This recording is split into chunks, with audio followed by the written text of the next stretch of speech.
Hola, muy buenas tardes a esta transmisión especial con motivo de Octubre Urbano, Octubre de las Ciudades. En este mes dedicado a las ciudades, estamos transmitiendo a través de Centro Urbano Home.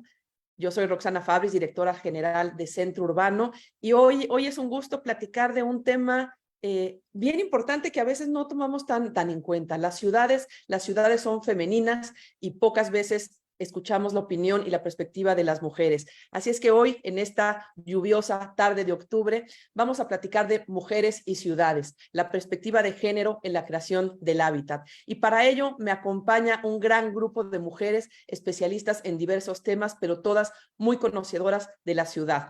Primero que nada, doy la bienvenida a la doctora Edna Vega, subsecretaria de Ordenamiento Territorial y Agrario de la SEDATU. Querida Edna, qué gusto que nos acompañes en esta tarde. Mi querida Roxana, es un gusto, un placer estar con ustedes y con un tema tan relevante. Muchísimas gracias. Gracias, querida Edna. También nos acompaña Gabriela Quiroga, presidenta del Colegio de Urbanistas de México y amiga desde hace muchos años ya, Gaby. Muchísimas gracias, Roxana. Un gusto, un saludo a ti, al auditorio y a Horacio. Gracias por la invitación. Muchísimas gracias, Gaby. También nos acompaña Tere Peña Gaspar, titular de la Vocalía de Vivienda del Colegio Nacional del Notariado Mexicano. Querida Tere, bienvenida. Muchas gracias, Roxana. Pues muchas gracias a todas las que comparten con nosotras y es un gusto para nosotros y para el Colegio del Notariado Nacional.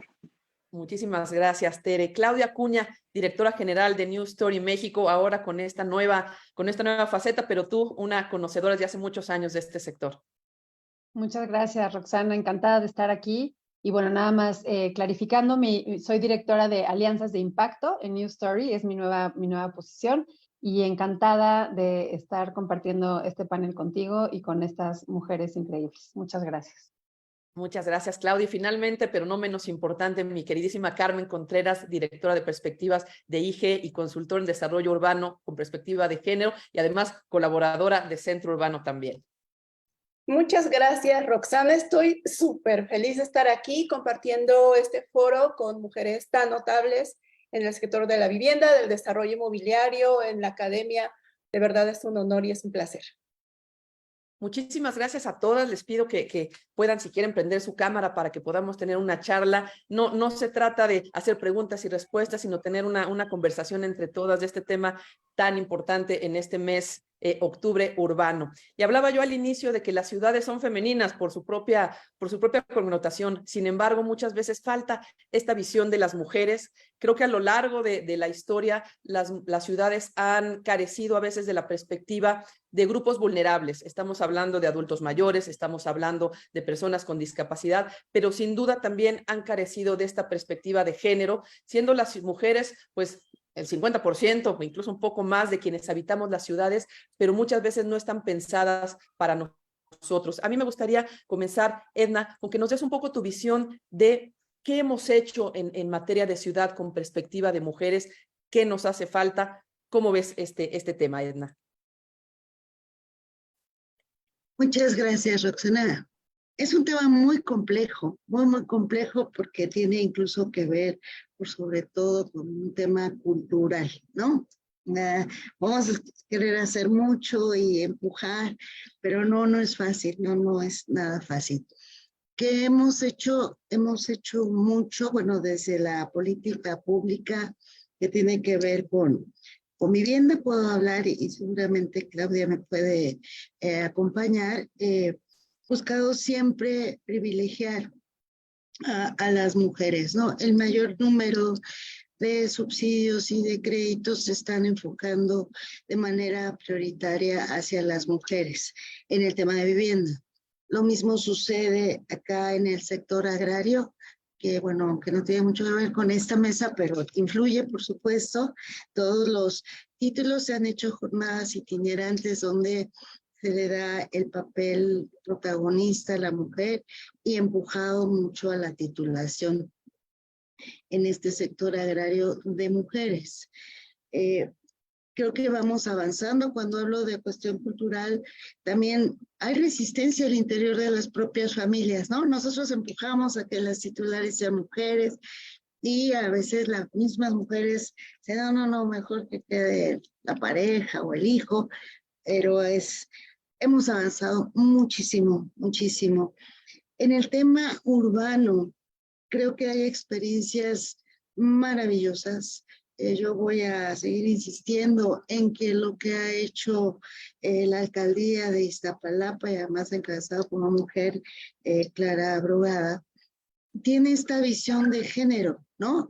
Todas las utopías, todas las calles con esta perspectiva de género, porque se lo dieron intencionalmente, ha sido maravilloso.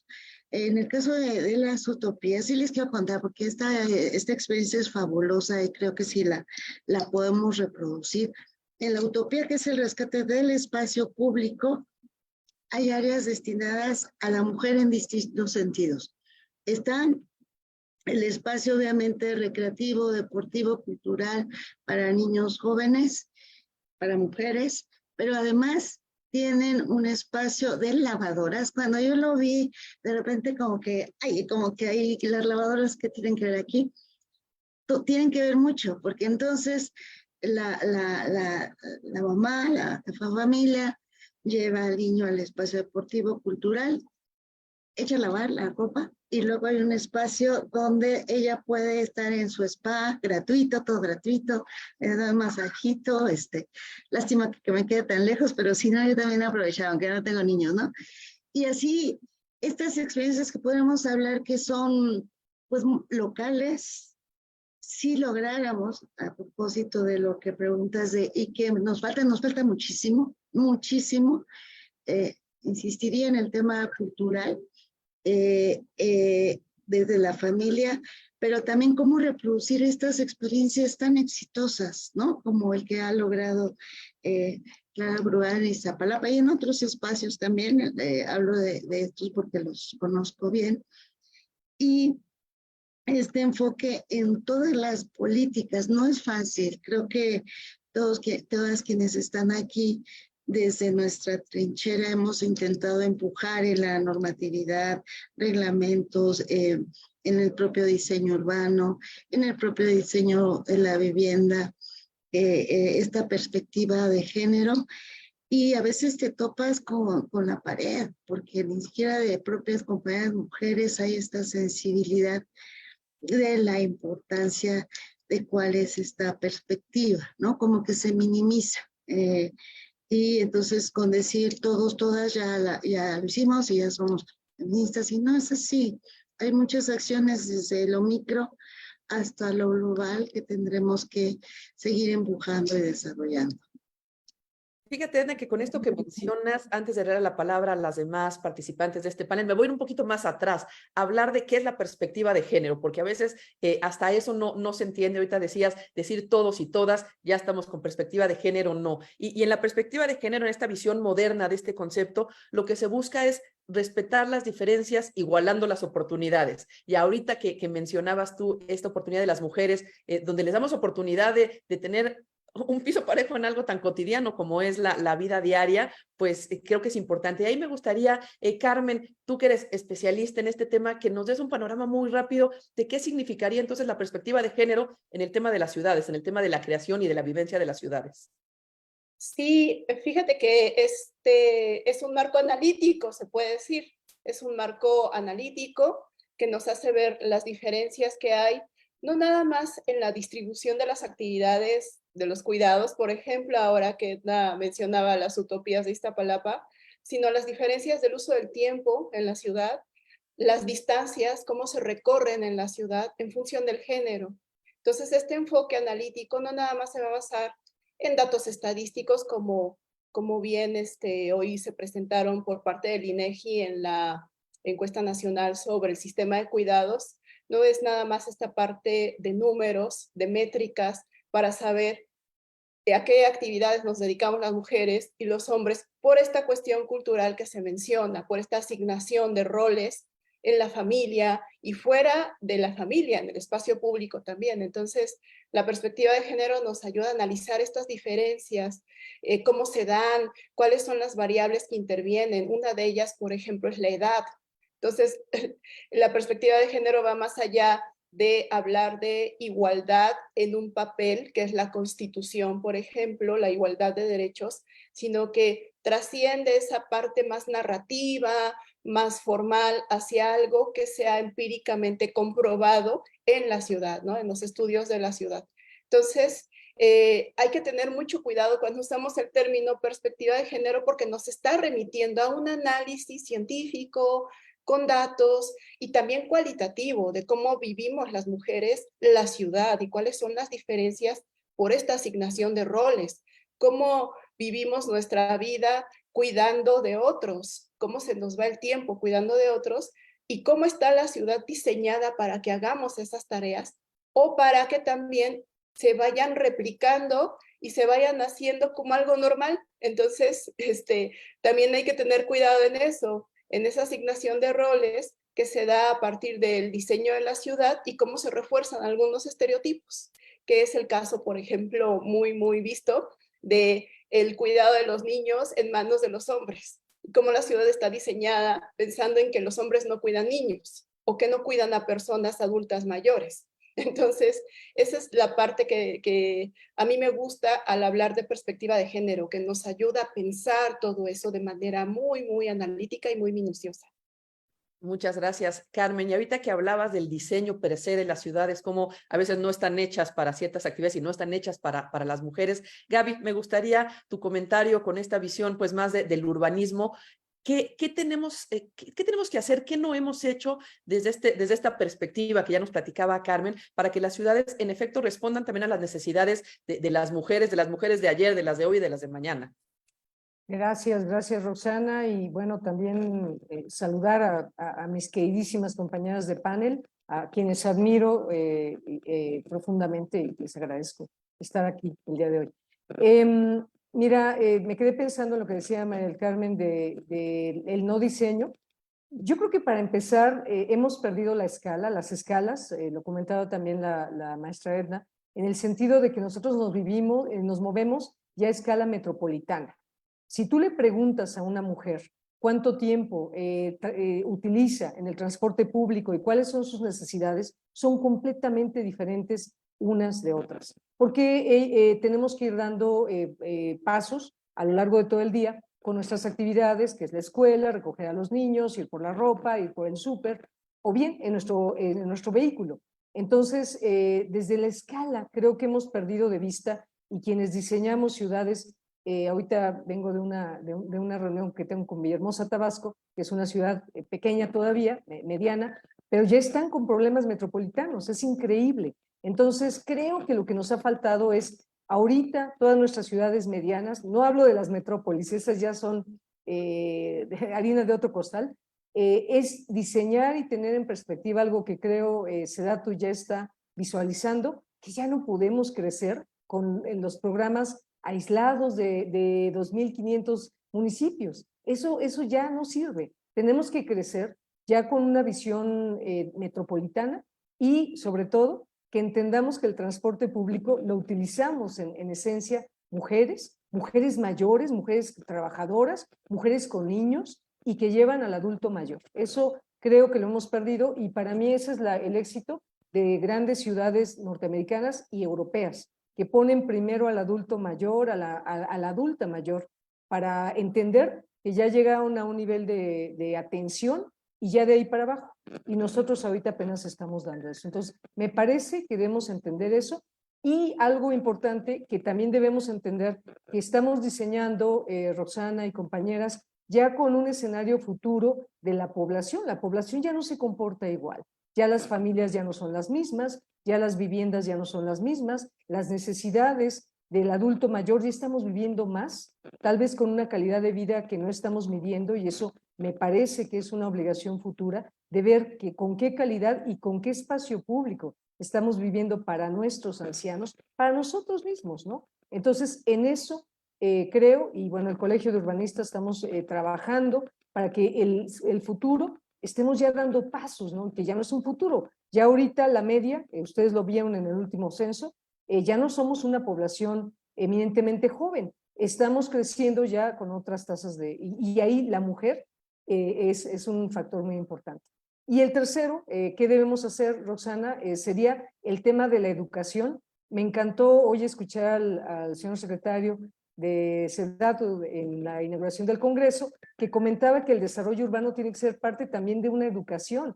Y qué mejor que las licenciaturas en urbanismo y los urbanistas a nivel nacional tengamos toda una cantidad de hombres y mujeres que visualicen la carrera del urbanismo como una carrera pues ya de necesidad inminente en cada uno de los municipios de este país y evidentemente en todas las zonas metropolitanas, y nos sumemos a una serie de carreras que pueden y deben mejorar ya el futuro. Y finalmente, pone un punto muy especial al espacio público, afuera, a donde salimos día a día. Para mí eso es muy importante y las escuelas forman parte de ese espacio. Gracias, Rox. Muchas gracias, Gaby. Ya platicaremos ahorita un poco más adelante de este tema de la educación, de las carreras, de la participación de las mujeres en esta planeación. Pero, Clau, me gustaría tocar un tema, mencionaba Gaby, hay que humanizar las ciudades, hay que humanizarlas desde lo macro, pero también hacia lo micro. Tú has recorrido territorio, has podido estar en campo conociendo toda esta problemática, ¿cómo humanizar las ciudades? Porque además son ciudades que ya están hechas. Nos encantaría poder decir, vamos a iniciar de cero una ciudad y la hacemos con esta perspectiva y la hacemos pensando en todos. No, las ciudades ya están hechas y van evolucionando. ¿Cómo humanizar lo que hoy ya tenemos?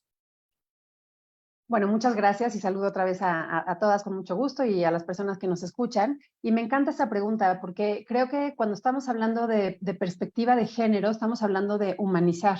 Estamos hablando de humanizar las ciudades, estamos hablando de humanizar las instituciones, estamos hablando de humanizar las políticas públicas, ¿no? Y el actuar de cada uno desde nuestros ángulos, yo ahora desde una organización de la sociedad civil, pero justamente el humanizar, la perspectiva de género tiene que ver con humanizar, ¿no? Como decías. ¿Y por qué? Porque poner el lente de la perspectiva de género en todo lo que hagamos significa tomar en cuenta las necesidades de cada una de las personas que habitamos una ciudad, ¿no? Entonces, eso es humanizar. Es decir, no podemos solamente planear para hombres, no podemos solamente planear para mujeres, no, tenemos que planear incluso más allá, ¿no? Tomando en cuenta los diferentes géneros, las diferentes perspectivas, los diferentes grupos, las edades, como bien decía Gaby. Y entonces, una perspectiva de género o una perspectiva que introduzca esta visión de igualdad, pues es una visión de humanizar las ciudades y de humanizar la vivienda. Y a mí me gustaría hablar de la estrategia que ha tenido la SEDATU porque me parece importantísima. Como dijo la subsecretaria, hace falta hacer mucho todavía, pero a mí me gusta que se planteó una estrategia que se llama las mujeres en el territorio. Y me gustó, alguna vez vi alguna presentación, porque tampoco era mi tema, que se buscaba incorporar esta perspectiva de género con tres dimensiones muy importantes. Una es la equidad de género, que ya lo han tocado todas, pero me gustó que hay dos dimensiones adicionales que se están buscando y que son afirmativas, son propositivas, que es la no violencia contra las mujeres y la no discriminación. Entonces tenemos que ir más allá, y es lo que está haciendo o lo que propuso o lo que propone esta estrategia que lidera la SEDATU de Mujeres en el Territorio, de sí la equidad de género, pero también más allá, porque hay una realidad, y hay una realidad en la que hay violencia contra las mujeres y hay discriminación. Entonces tenemos que decir, sí, trabajemos por la igualdad, pongámonos este lente de igualdad, de humanizar tanto las instituciones como las normas, como las políticas públicas, pero hay que ir más allá. Hay que ser afirmativos, hay que ser propositivos y hay que decir con todas sus letras que lo que hagamos también tiene que buscar la no violencia en contra de las mujeres y la no discriminación. Entonces, estas tres dimensiones conforman, digamos, el lente de la perspectiva de género más general que creo que la SEDATU propuso en esta estrategia. Y creo que vale la pena muchísimo también resaltar que se han hecho una gran cantidad de guías, ¿no? Para planear con perspectiva de género. Hay una que me encanta, por ejemplo, que se llama Noctámbula, que es las guías para planear ciudades de 24 horas. Y de 24 horas significa, bueno, lo que estaban diciendo, cómo ocupan los espacios las mujeres, cómo ocupan el transporte las mujeres, cuál es la necesidad, no solamente de entender sus necesidades de movimiento, sino de lo que viven en términos de discriminación y de violencia, o lo que vivimos, ¿no? Entonces, creo que vale la pena resaltar esto desde la política pública, las guías que se han hecho, ¿no? De cómo trabajar también el tema de movilidad ha sido importantísimo y con perspectiva de género. Y bueno, reforzando lo que decía la subsecretaria, si uno analiza los números, pues el programa más importante en materia de vivienda, que es el programa de la Comisión Nacional de Vivienda, pues la mayoría de los recursos están yendo a mujeres, lo cual es súper importante. Y hay otro tema que me gustaría resaltar. Bueno, ahora estoy yo resaltando la política pública, aunque ya no estoy ahí, pero me parece fundamental ponerlo sobre la mesa, porque incluso alguna vez tuvimos una plática con algunas mujeres de otros países y decían, bueno, es que esto es lo que realmente se debe hacer, o sea, avanzar, no nada más en el diálogo y en la teoría, sino hacer estas guías, poner el dinero donde se tiene que poner. Y algo que hizo el Infonavit, por ejemplo, también me pareció súper interesante, que es Mujer Infonavit, y aquí se dieron cuenta que las mujeres tenían mayor problema para pagar sus hipotecas, porque las mujeres toman su crédito en promedio 10 años después que los hombres. Entonces, los hombres en promedio creo que toman el crédito, no recuerdo si es entre los 20 y los 30, y las mujeres entre los 30 y los 40. Y entonces lo que dijeron es, pues tenemos que ampliar el plazo del pago para la mujer, porque la mujer al entrar más tarde en el mundo laboral por temas a lo mejor de maternidad, de cuidado, etcétera, está perdiendo unos años para poder tomar una hipoteca. Y entonces hicieron una acción afirmativa, propositiva, que es vamos a dar aumentar el término de pago, digamos, de las hipotecas para que las mujeres puedan acceder. Y esas son acciones reales para generar acceso y para generar una perspectiva de género en lo que se está haciendo. Entonces, creo que me parecía importante empezar con esto y poner sobre la mesa estas acciones. Muchísimas gracias, Claudia. Y tocaste muchos temas que ahorita vamos a regresar sobre la participación de las mujeres, sobre las acciones de política pública, también sobre acciones desde las organizaciones de la sociedad civil, que también tienen una participación muy importante. Pero antes de entrar en estos temas, mencionaron la doctora Edna y tú algo muy importante, que es este tema de la certeza. Muchos de los créditos de las acciones de vivienda van dirigidas a mujeres, pero hay un tema bien importante que es la certeza jurídica. Y por eso me encanta que Tere nos acompañe el día de hoy, porque ahí hay también mucho por hacer, ¿no, mi querida Tere? Sí, muchas gracias. Pues muchas gracias por invitarnos. Muchas gracias. Nuevamente saludo a todas las presentes. Y efectivamente, Roxana, fíjate que estamos trabajando desde el Colegio de Notarios con la representación que tenemos. Es la primera vez que hay una área específica de vivienda, que tengo la oportunidad en este momento de representarla. Y es la primera vez también que el Colegio Nacional del Notariado lo preside una mujer, que es la licenciada Guadalupe Díaz Carranza, a quien le mando un saludo, una notaria de Oaxaca. Y para mí era importante en esta participación resaltar algo que fui investigando en las mesas que estamos representando en el colegio, en la SEDATU, en las mesas del Consejo Nacional de Vivienda. Pues todos ya hemos escuchado en los congresos el derecho a la vivienda y las características de una vivienda apropiada, pero fíjate que yo realicé en el estudio de dónde salió esta idea legalmente hablando o jurídicamente hablando, y mucho tiene que ver con el tema que nos ocupa hoy en la mesa, y una de esas características, ¿por qué la pusieron ahí? O sea, yo me fui a investigar y estamos realizando ese análisis en mi grupo de trabajo de la vocalía de vivienda y decimos, bueno, ¿por qué el derecho a la vivienda está ahí? Dentro de este derecho a la vivienda, este cúmulo de recomendaciones que hace la ONU estipula la certeza jurídica. Y bueno, fíjate que es muy interesante revisar y lo recomiendo a quienes nos estén escuchando las conclusiones de un seminario específico que fue de tenencia de la tierra por todas las naciones que son miembros del grupo de ONU Habitat, y que fue en octubre del año 2000. Estas conclusiones fueron en Santiago de Chile.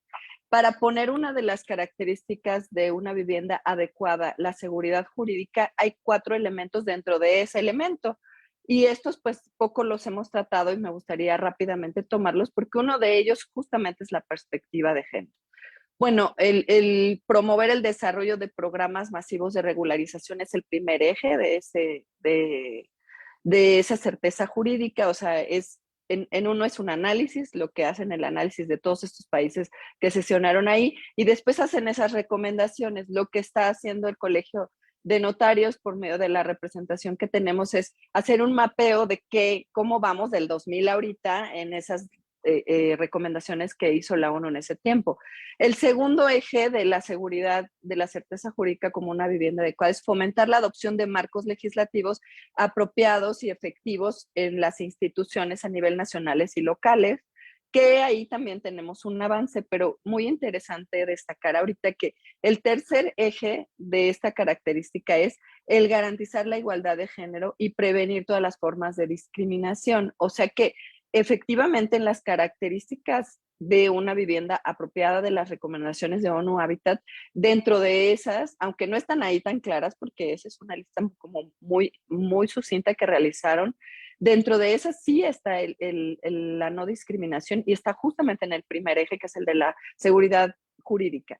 Y el último también tiene que ver con el anterior, pero no solamente, como decíamos y como decían todas las que me antecedieron, no solo a las mujeres, sino en general a los grupos vulnerables, porque este de la no discriminación no es restrictivo a las mujeres, es no discriminación de todos los grupos vulnerables, como acaban de decir, los adultos mayores. Yo resalto muchísimo los niños, ¿no? También la certeza patrimonial de los niños que luego de repente se nos olvidan, que hasta los niños que tienen un gran patrimonio, pues hay que proteger ese patrimonio. Ese es mi tema de tesis doctoral. Y el último eje de este derecho, de esta característica de una vivienda adecuada es muy interesante porque es prevenir los despojos forzosos y prevenir que, o sea, ok, ya tienes todo este marco legislativo, ya tienes tus escrituras, ya tienes una certeza. Bueno, ahora también hay que cuidar los gobiernos a que no despojen y que no proliferen esta situación. Y dentro del tema de equidad de género, yo podría resaltar algo que también de alguna forma lo decía Claudia, es difícil para una mujer acceder al crédito, pero a veces la mujer tiene la mitad de ese crédito de Infonavit, la mitad la tiene el hombre, y al momento de que hay un divorcio, puede darse ahí una situación que incluso sea de violencia patrimonial y que el hombre por una situación de que tiene más forma de acceso a las legislaciones o acceso a la justicia, pues incluso a las mujeres a veces hasta les da miedo el ir al juzgado, ya solo ir al juzgado, a muchas mujeres les da miedo. También ha habido un avance muy notable, muchos gobiernos tienen un área específica de mujeres, como lo acaba de destacar la subsecretaria Edna, querida, un saludo, querida Edna. Claro que tenemos un gran avance, pero yo, por ejemplo, pongo este ejemplo, cuando sucede ese momento puede haber una violencia patrimonial hacia la mujer, que no es solamente que las despojen de salirse del área en donde está su vivienda, sino también esa violencia va dirigida hacia su familia, porque puede ser que esa mujer viva con la mamá o viva con el niño o con sus niños o con varios niños. Entonces, bueno, ahí es en donde tenemos un gran reto porque esto como que poco se ha mencionado. Y también tenemos un gran reto en la regularización, como ayer lo mencionó el secretario Meyer y decía que esto es algo en lo que hay que avanzar. Y créeme, el Colegio de Notarios estamos totalmente puesto la camiseta para apoyar a los gobiernos en promover estas campañas. Estamos muy posicionados en este tema y sabemos que es importante porque pues al final todas las formalizaciones de propiedad se realizan por un notario, pero no queremos limitarnos solamente a eso, sino ayudar, apoyar, o sea, cómo podemos nosotros ser asesores jurídicos. Y por eso decía, vamos a tener en estos temas de vivienda, van a converger muchos organismos gubernamentales, porque si estos son los ejes transversales para que la vivienda sea apropiada, pues tiene como un poquito más allá y vamos a tener que hablar pues con los de INMujeres, con los organismos de procuración de justicia para que juzguen con perspectiva de género, que también ha habido grandes avances. Eso no lo podemos dejar de lado. Todo esto ha ido evolucionando, pero hacerlos, que es un poco el lenguaje de género, es hacerlos visibles, ¿no? El hacer visible y el emitir grupos de ayuda desde cualquier trinchera que estamos aquí, pues todas nosotras representando, hacer visible esto, que todas las mujeres tenemos un gran apoyo en otras mujeres, ¿no? Como existen hasta frases, ¿no? Las mujeres juntas, no, las mujeres juntas sí podemos apoyar a otras mujeres. Muchísimas gracias, Tere. Y me da mucho gusto de verdad contar con un grupo tan diverso en esta mesa, porque parecería que todos vamos a hablar de lo mismo y la realidad es que no hay diferentes perspectivas dentro de la propia perspectiva. Hoy hablamos de certeza jurídica con Tere, de políticas públicas con la doctora Edna, de la parte mucho más urbana de la planeación con Gaby, Carmen con todo este análisis teórico académico de cómo llevar la perspectiva, Clau con el trabajo en campo que has realizado y nos faltarían muchísimas más líneas y muchas más visiones que nos enriquecerían este tema. Y sobre esto a mí me gustaría una siguiente ronda de intervenciones donde platicáramos. Decías, Gaby, que desde las escuelas, desde las universidades, desde la educación se puede hacer mucho. Hay algunos datos interesantes. Hoy estudian muchas más mujeres las carreras de arquitectura, por ejemplo, que los hombres, y sin embargo hay un porcentaje muy pequeño de mujeres que lideran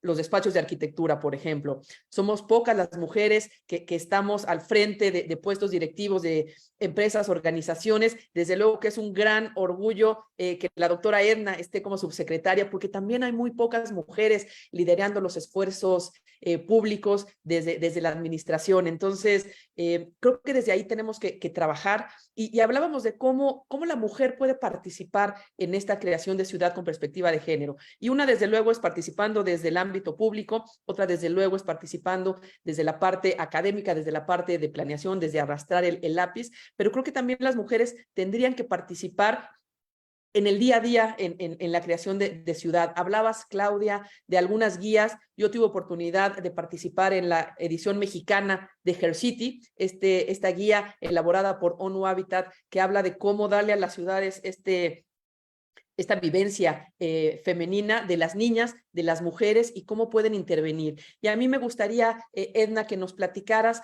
cómo podemos incrementar la participación de las mujeres en esta creación de ciudad, ahora pues desde el ámbito en el que estás, desde el ámbito público. Primero, bueno, todo lo que han afirmado mis compañeras en este espacio me hacen pensar en muchos temas, ¿no? Muchos, porque te provoca lo que comentaba Tere respecto a este elemento de la categoría del derecho a la vivienda adecuada, que se refiere a la certeza jurídica. Si nosotros también vemos los otros componentes que integran el derecho a la vivienda adecuada, ¿no? Desde asequibilidad, accesibilidad, adecuación cultural, servicios, ubicación. Sí, yo durante un buen rato con Claudia dándole vueltas, o sea, ¿qué es lo que hace diferente cuando tienes una perspectiva del derecho humano al agua, a la educación, a la salud, a la ciudad, ¿no? Te cambia digamos, aquí el chip que tienes, porque es como si de manera natural te llevara a qué tipo de acciones tendrías que tomar. Cuando en esta administración decidimos darle este giro a la política en materia de vivienda, viéndolo como un derecho y basándonos en esta observación número 4 del Pacto Internacional de Derechos Económicos, Sociales y Culturales, es como si esta misma observación 4 nos permitía diseñar los distintos programas y las acciones en materia de vivienda, ¿no? Por poner un ejemplo, sí, el tema de asequibilidad, que se refiere que una familia no debe derogar más del 30% de su ingreso. Bueno, entonces quiere decir que todos los organismos nacionales, se avanzó mucho, creo que todavía falta, pero se avanzó, diseñar programas específicos que nos llevaran a ese punto. Lo mismo en certeza jurídica. Y ahí tengo que reconocer, porque será materia de las nuevas políticas, que además de lo que decía Tere, estos subcomponentes, nos falta muchísimo, porque se suele pensar en la regularización o bien de un asentamiento humano irregular, o bien de este tema de la escrituración individual. Pero hemos visto en Infonavit, en FONAP, en FOBICE también, hay muchísimas viviendas que no están escrituradas porque ni siquiera se tiene claro ni el origen mismo, ¿no? Entonces ya hubo traspasos, compraventas, etcétera, y hoy día son millones de viviendas que no cuentan con una escritura, al menos de quien la ocupa hoy, ¿no? A lo mejor en su origen, en su primigenio, como dicen los abogados, sí, ¿verdad? Sí, su origen, sí, pero quien habita hoy no tiene escritura, porque no hay manera. Y entonces así, si analizamos cada componente de los 7 componentes del derecho a la vivienda adecuada, si nos vamos al ámbito de la ciudad, hay textos tan hermosos que seguramente ustedes conocen, como el de Jordi Borja, ¿no? Que llega a hablar incluso del derecho a la belleza, ¿no? Por eso ese texto me gusta mucho, porque no solo es un tema que, bueno, sí está bonito el edificio, sino que la ciudad sea bella como un derecho. Y entonces, si pudiéramos reescribir, releer, discutir en colectivo, que yo de eso me quiero dedicar más adelante, ¿no? En colectivo discutamos cómo si esta perspectiva del derecho y esta perspectiva de género nos abren brecha para generar locuras, o sea, locuras, utopías que nos permitan cambiar este esquema tradicional de diagnóstico, pronóstico, y ahí nos quedamos y nada más se queda el planito de colores, pero no generamos ideas novedosas. Y ya me estoy desviando porque me enamoro del tema de releamos a Jordi Borja y a muchos otros autores que hablan del derecho a la ciudad. Pero me quiero regresar un poco porque hagamos estas locuras, construyamos nuevos referentes. De repente, cuando estás en distintos foros, siempre nos vamos por dar datos, como decía Carmen, no damos datos, y al final, cualitativamente, ¿cuál es el resultado? Creo que ahí nos falta también medirlo. Y por eso a mí me gusta mucho regresarme a los casos concretos, ¿no? A la vida cotidiana.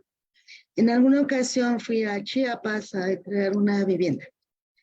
En esa vivienda que nos recibió una señora de aproximadamente 50 años, cuando ves la vivienda dices, ¿pero qué es esto? ¿Qué hace este chipotito, un cuarto aislado que no tenía nada que ver con el resto de la vivienda? Entonces, inmediatamente te enojas y ¿cómo? ¿Qué diseño fue este?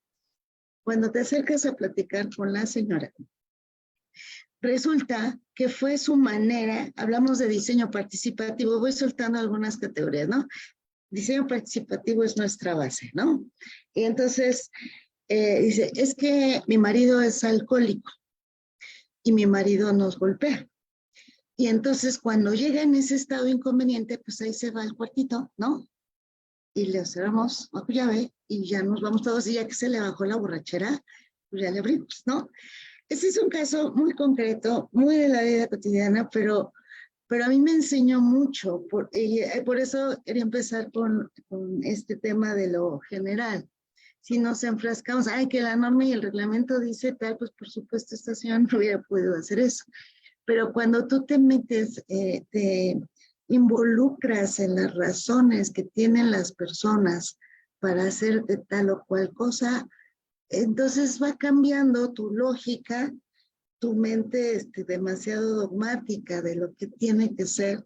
Claro, a una escala de ciudad es otra cosa, ¿no? Porque ahí sí, quién sabe cómo saldría, pero este caso de esta señora a mí me maravilló porque ella tenía esa lógica, no era, a pesar de ser violentada, a pesar de vivir estas condiciones, pues sí quería al marido, ¿no? Entonces, pero cuando está borracho es cuando hace esto, ¿no? Entonces lo separamos en ese estado y luego ya lo regresamos a la vivienda. Y efectivamente entras a la vivienda ya fuera del cuartito.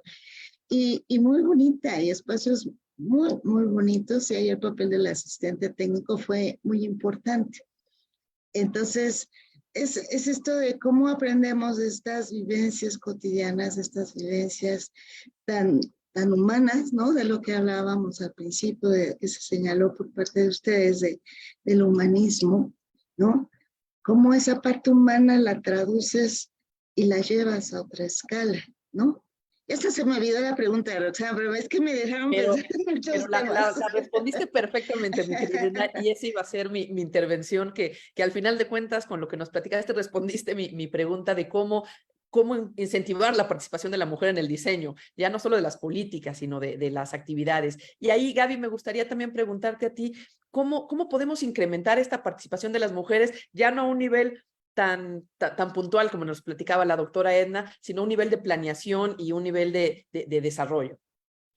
Gracias, Roxanne. Me acuerdo de muchas anécdotas también, no los aburriré, pero decirles que en la vida práctica, efectivamente, lo primero es, ya lo dice la teoría, al momento de iniciar todo un proceso de planeación, lo primero es consultarle, y eso lo aprendí mucho cuando hacíamos espacios públicos en el gobierno de la Ciudad de México, que quienes los usan pues, son los que tienen que diseñarlos, ¿no? El llegar ya con tu planito hecho, de colores, como dice Edna, no nos ayuda si no tenemos antes una suma de necesidades y sobre todo un entendimiento, ¿no?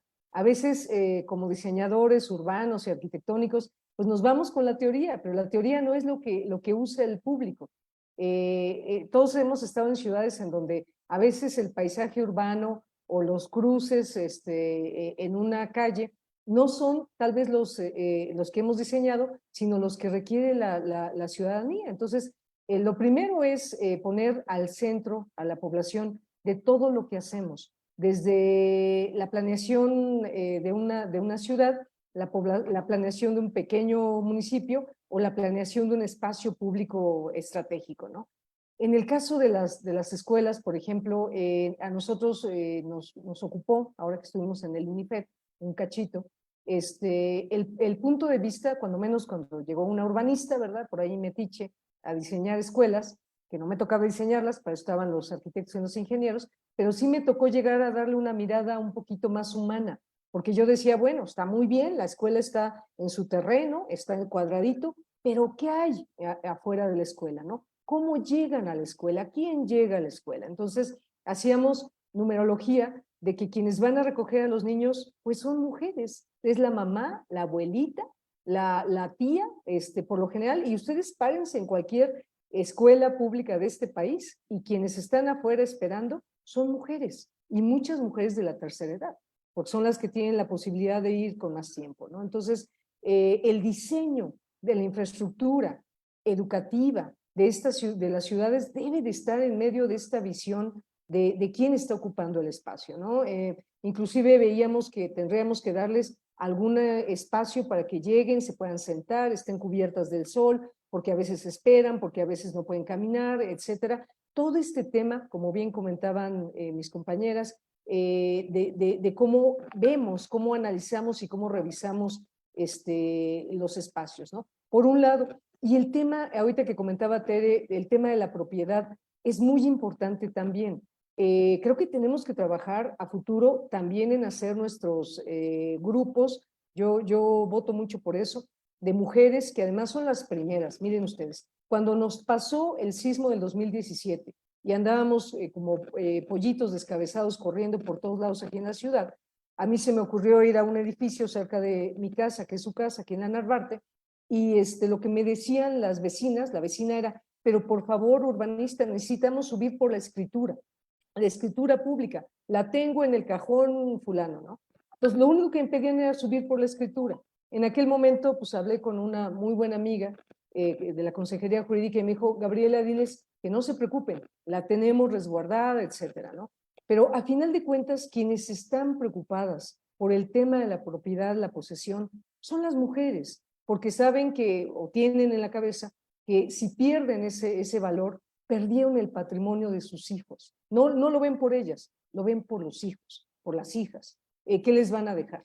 Y también a futuro, en el tema, les hablo de ciudad, pero también les hablo de campo, pero también les hablo de ciudad-campo, que son los asentamientos humanos, que creo que deben de ser vistos también con otra perspectiva. Les llamamos irregulares, les llamamos ilegales, ya lo comentaba Edna. Estar ahí, trabajar con ellos, que yo lo hice en Xochimilco 3 años, es otra cosa, les cambia a todos la visión.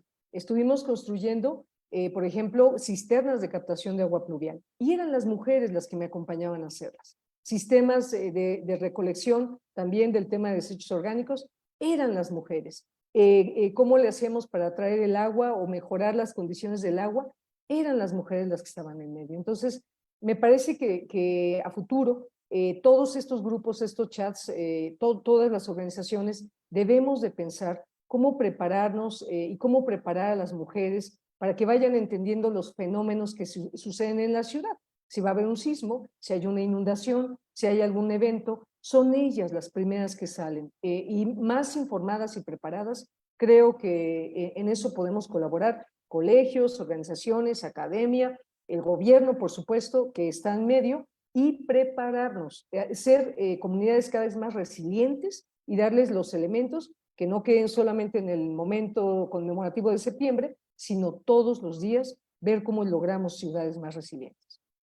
Comentaría. Gracias, Rosa. Muchísimas gracias, Gaby. Y ahorita ya lo hablamos desde la política pública, desde la planeación, desde la academia, pero Carmen, creo que también, y tú has tocado mucho en tus redes estos temas, también los ciudadanos de a pie tenemos y podemos hacer algo, ¿no? En nuestra actividad diaria también las mujeres podemos incidir de alguna forma en la creación de mejores ciudades. ¿Qué nos puedes platicar de esto?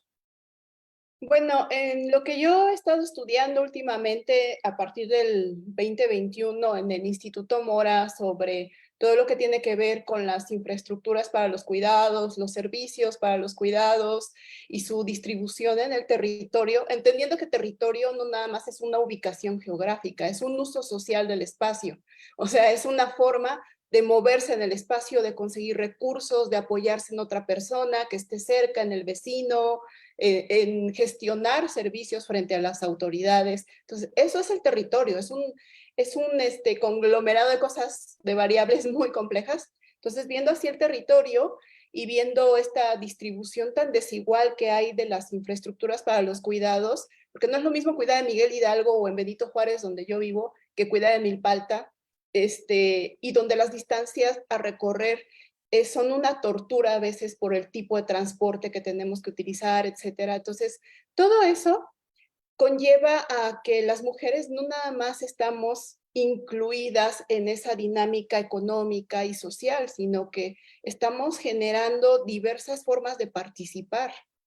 A lo mejor inconscientemente estamos haciendo política, y al hacer política estamos incidiendo en política pública, porque hablando de un tema nada más, el tema del agua, al gestionar el servicio del agua, cuando éste escasea en zonas urbanas como Iztapalapa o como en Xochimilco, donde ahí hay todo un rollo histórico de que sí fue la región lacustre y es ahorita donde escasea el agua en algunas colonias, etcétera. Pues cuando hay mujeres que están con la necesidad inmediata de cubrir, de gestionar el agua, empiezan a organizarse en cosas mucho más complejas que van más allá de gestionar el agua, ¿no? Que va desde cuídame a los hijos mientras yo voy a ir al meeting a cerrar en la carretera que da a San Gregorio a Tlapulco, porque tengo que estar ahí presente para presionar a la autoridad, porque esto es una cuestión de vida, o sea, cuidar es una cuestión de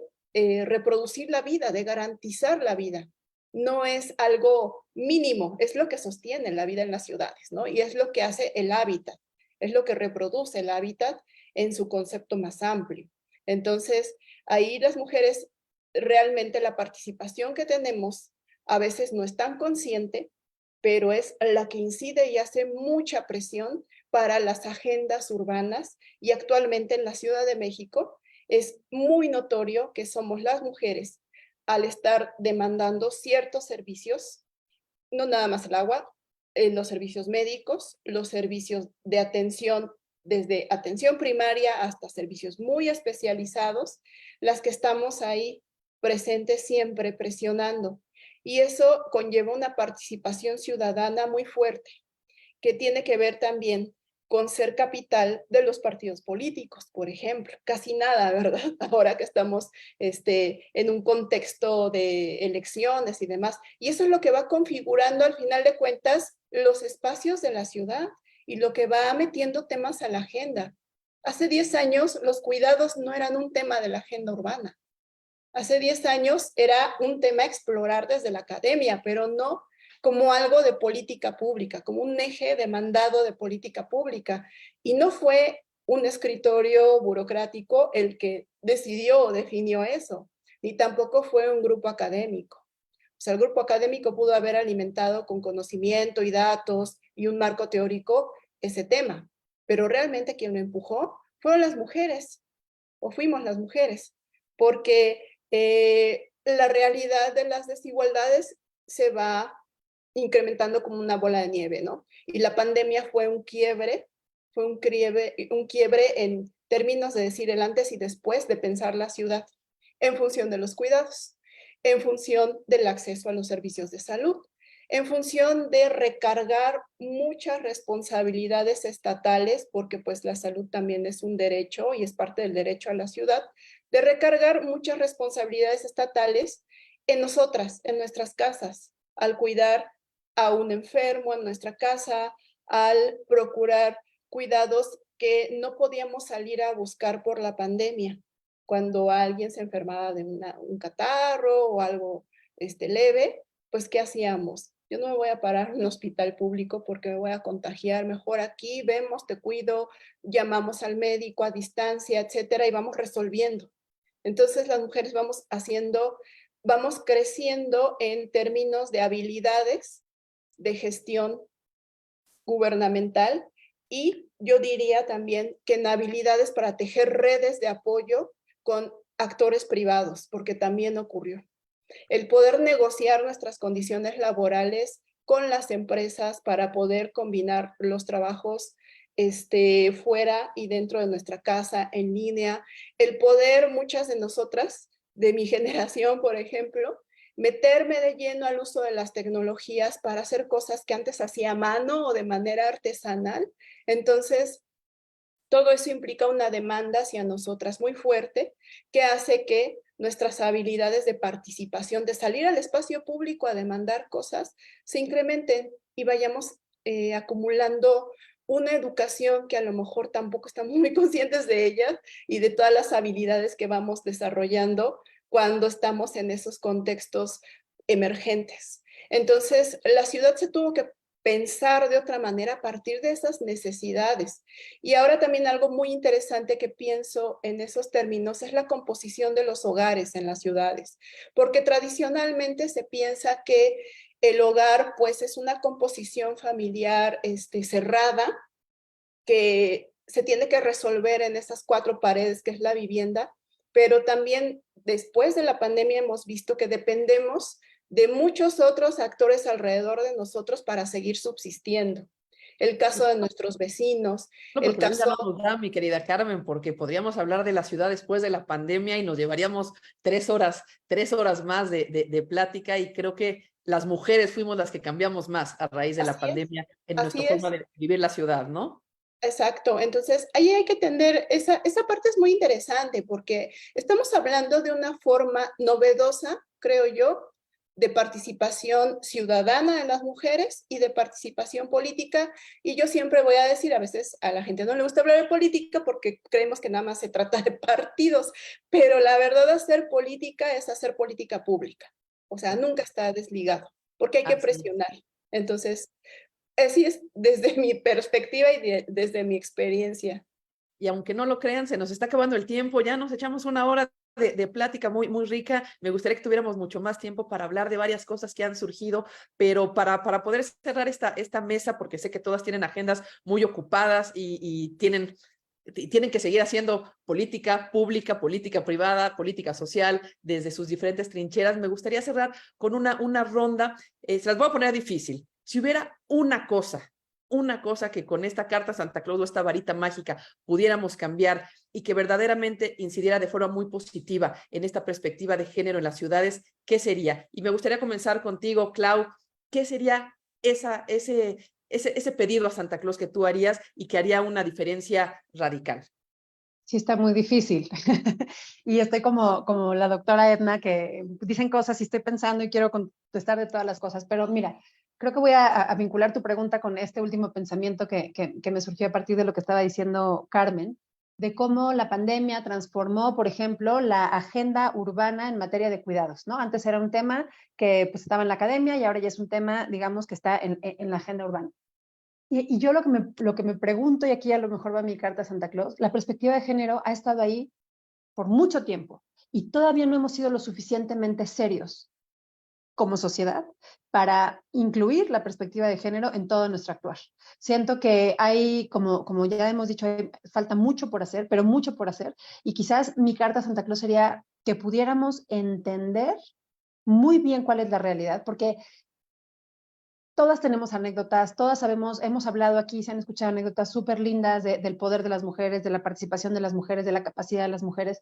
Sin embargo, creo que mi carta a Santa Claus sería, seamos muy serios, entendamos realmente cuál es la manera de habitar de las mujeres, cómo se toman las decisiones de las mujeres en materia de vivienda y ciudad, cuál es esas barreras estructurales que están impidiendo el acceso a movilidad, a espacios, a seguridad física y seguridad en la tenencia de la tierra, a poder realmente participar con una conciencia más, pues eso, de perspectiva de género, en donde estamos hablando de una igualdad en el acceso, de una igualdad en la manera en cómo disfrutamos las ciudades y la vivienda. Entonces, creo que con esto me quedo. ¿Por qué si llevamos tanto tiempo hablando de perspectiva de género, todavía no hemos logrado transformar como se debe de transformar las políticas públicas, la acción de la sociedad civil, de todos los ángulos que estamos aquí representados? Y creo que tenemos que partir por de veras entender muy bien cuál es esa realidad, cuáles son esas barreras estructurales que van más allá de solamente hablar de mujeres, ¿no? Entonces creo que me quedaría yo con ese pensamiento. Muchísimas gracias, Clau. Tere, en esta reflexión final y contestando a la difícil pregunta, ¿cuál sería para ti ese pedido a Santa Claus? Me imagino por dónde va, pero danos tu reflexión final. Bueno, yo creo que cuando hablamos de mujeres y que hablamos en el sector, que ha ido evolucionando es totalmente, lo acabamos de reconocer todas las que estamos aquí, pero que nos falta mucho también. Mi pedido a Santa Claus creo que es que las mujeres tenemos que impulsar la participación de las mujeres, como decía la doctora Edna, no desde un escritorio o analizando y simplemente criticando, por llamarlo de alguna forma, sino actuando ya. Y en la realidad, ¿cómo lo podemos hacer? Desde nuestras casas y en nuestra sociedad en general. Y algo muy importante es, creo que lo que acaba de señalar también Gaby, que lo dijo un poco hace un momento Claudia, es tenemos que ser interdisciplinarios y tenemos que unirnos todos los del sector para poder fortalecer la participación de las mujeres. Y la participación de las mujeres no es exclusiva de las mujeres, esa sería mi última conclusión. Nosotros en el gremio somos minoría, la presidenta actual fue electa por una mayoría de hombres, que son personas que casualmente la mayoría de ellos, muchos tienen hijas que pretenden ser notarias, y eso hizo pues una sinergia en que apoyaran también a una mujer. ¿Por qué? Porque el derecho a la mujer ha evolucionado y no es exclusivo de las mujeres, es también de toda la familia, y es desde ahí que tenemos que iniciar también a cambiar un poquito el sesgo cultural y decir, la perspectiva de género es desde nuestra familia, porque todos tenemos mujeres en familia, todos nacimos de una mujer, y desde ahí creo que esa sería mi carta a Santa Claus. Actuemos y siempre, nunca de forma aislada, y siempre saber que vivimos en sociedad. Y hay una frase que en este momento no recuerdo de quién es, pero es: el ser humano puede vivir aislado, pero solamente progresa en sociedad. Muchísimas gracias, Tere. Y dijiste algo bien, bien importante que a veces se nos olvida. Pareciera que la perspectiva de género solo tiene que ser desde las mujeres y no, esto tiene que ser de la sociedad en su conjunto. Muy rápido les platico, como saben, presido una fundación, además de lo que hago en Centro Urbano, Construyendo y Creciendo, y ahí trabajamos mucho en el tema de la eliminación de la violencia, algo que mencionaba Claudia, que en las ciudades debiera también de promoverse, pero promovemos la eliminación de la violencia contra la mujer desde los hombres. Si ellos participan en todo esto, creo que podemos tener avances mucho más significativos. Gaby, tu conclusión final y tu carta a Santa Claus, ¿cuál sería ese elemento que podría hacer una diferencia dentro de todo lo que hemos platicado esta tarde? Híjole, sí, complicadísimo eso. Ya dos hablaron antes que yo.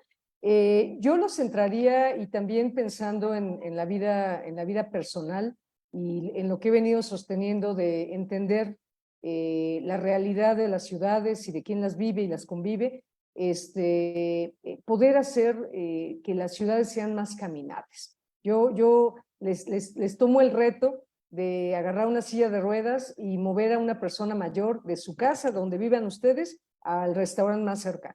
Si lo logran sin destrozarse algo, pues la verdad es que tendrán una calidad de vida. Pero nuestras ciudades, incluyo la Ciudad de México, no están preparadas. Mi carta a Santa Claus sería que pudiéramos empezar, cuando menos, por algunos tramos, ya bien lo comentaba María del Carmen, no es lo mismo la Miguel Hidalgo, la Benito Juárez, en donde yo estoy ahorita, que lugares en donde ni banquetas hay, ¿verdad? Entonces, esa sería mi carta a Santa Claus, que pudiéramos desde las alcaldías, los gobiernos municipales, los gobiernos estatales, en vez de estar gastando en otras cosas que tal vez no son tan rentables, que le mejoren la vida a una persona que va a tener que caminar un tramo, porque además camina, la mujer caminamos mucho, yo procuro caminar, pero caminamos más por lo general, que eso lo hiciéramos primero, con las mejores condiciones, arbolitos, un poco de clima, de adaptación climática, y lo segundo, con seguridad, que logremos romper la barrera que ahorita está también asolando a nuestras ciudades de espacios muy inseguros que están generando además una agresión digo yo, con o sin, digo, el caminar en nuestra ciudad, en nuestra colonia, y no sentirnos seguras, ya es una agresión. Ya no vamos a salir a comprar las cosas o lo vamos a hacer en vehículo. Entonces, me parece que si yo pudiera aportar un poquito sería en ir reconstruyendo el tejido urbano desde los barrios con hacer esto. Gracias. Muchísimas gracias, Gaby. Carmen, una reflexión final y tu carta a Santa Claus, que me imagino que como la de todas debe de ser amplia, pero tratemos de buscar algo que sintamos que haría una diferencia, como ya lo dijo Gaby. Pues yo creo que lo principal para mí sería reconfigurar la distribución del trabajo de cuidados, que no por ser mujeres o por no habernos casado o tenido hijos, por ejemplo, la asignación del cuidado de nuestros padres en el envejecimiento toca a la mujer, ¿no? Y no se involucran los demás. O sea, cambiar ese tipo de patrones culturales sería un gran avance y hablaríamos de una forma de pensar la ciudad completamente distinta. Muchísimas gracias, Carmen. Y bueno, pues para cerrar esta extraordinaria mesa, que me hubiera encantado podernos seguir un rato más. Hay temas de los que podríamos seguir hablando, hay iniciativas que parecen muy sencillas, pero que pueden hacer una gran diferencia. Por ejemplo, esta iniciativa de ponerle nombre de mujer a las calles. ¿Sabían que en México me parece que solo el 0.1% de las calles de este país tienen nombre de mujer? Hay más calles que tienen nombre de árboles o de flores o de frutas que nombres de mujer. Bueno, pues son pequeñas acciones que podrían ir poco a poco haciendo una diferencia y podríamos hablar por horas. Pero dado que el tiempo se nos está acabando, me gustaría, Edna, que pudiéramos cerrar con tu reflexión final. Y bueno, tu carta a Santa Claus importa mucho porque tienes una posición que hoy puede hacer una diferencia y que hoy ha hecho una diferencia. Ya desde la CONAVI, ahora desde la SODATU, creo que se pueden hacer cosas. Edna, nos gustaría escuchar tu reflexión. La reflexión final creo que ha sido una mesa bien interesante que nos deja temas para reflexionar, para trabajar, para construir y que fue un excelente momento. Creo que Estoy de acuerdo con lo que han dicho todas ustedes, en todo, así es como, creo que no nos pusimos de acuerdo, que conste que no nos pusimos de acuerdo previamente. Sin embargo, todas nosotras conocemos la realidad, hemos recorrido territorio y conocemos estos grandes retos y desafíos. Entonces, ese es lo que me provoca esta mesa, ¿no? El ánimo de dar énfasis a esta perspectiva de género que a veces en la política pública son tantas las urgencias que por más que lo quieres hacer, te va quedando un poco de lado. Y bueno, para Santa Claus, lo bueno es que saben ustedes que yo estoy loca, lo saben perfectamente. Porque cuando hablas de pedirle un deseo a Santa Claus, mi deseo es poder construir una nueva sociedad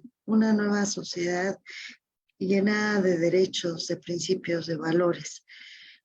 Es tan abstracto, yo lo sé, pero creo que insisto, creo que así empecé, que desde cada una de las trincheras donde estemos, si ese es nuestro deseo, seguramente algo podremos lograr.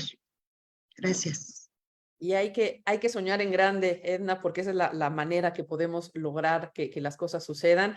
Sí estás loca, pero te queremos mucho así, te agradecemos mucho la participación en esta mesa. Edna Vega, subsecretaria de Ordenamiento Territorial y Agrario de la SEDATU. Muchísimas gracias, querida Edna.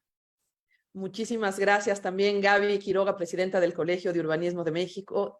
Ojalá nos vuelvas a acompañar y podamos seguir platicando mucho de estos temas. Querida Carmen, directora de Perspectivas de IGE y consultora en Desarrollo Urbano con perspectiva de género. Sigue escribiendo, por favor, para Centro Urbano y sigue compartiendo tus reflexiones. Mi querida Claudia, ya me decías que eres directora de alianzas o de estrategia de New Story México. Ya nos platicarás desde la sociedad civil todo lo que se puede hacer también en estos temas. Y finalmente, Tere Peña Gaspar, titular de la Vocalía de Vivienda del Colegio Nacional del Notariado Mexicano, con un tema que a veces no abordamos, que a veces nos parece demasiado rígido, demasiado complicado, que es la parte legal, pero que es también importantísimo. Muchísimas gracias a todas por este tiempo que nos regalaron. Espero que el auditorio haya disfrutado tanto como nosotras. Y bueno, pues nos veamos en una próxima mesa hablando de mujeres y ciudad. Yo soy Roxana Fabris, directora de Centro Urbano, y les agradezco muchísimo a todos el habernos escuchado esta tarde. Gracias y hasta luego.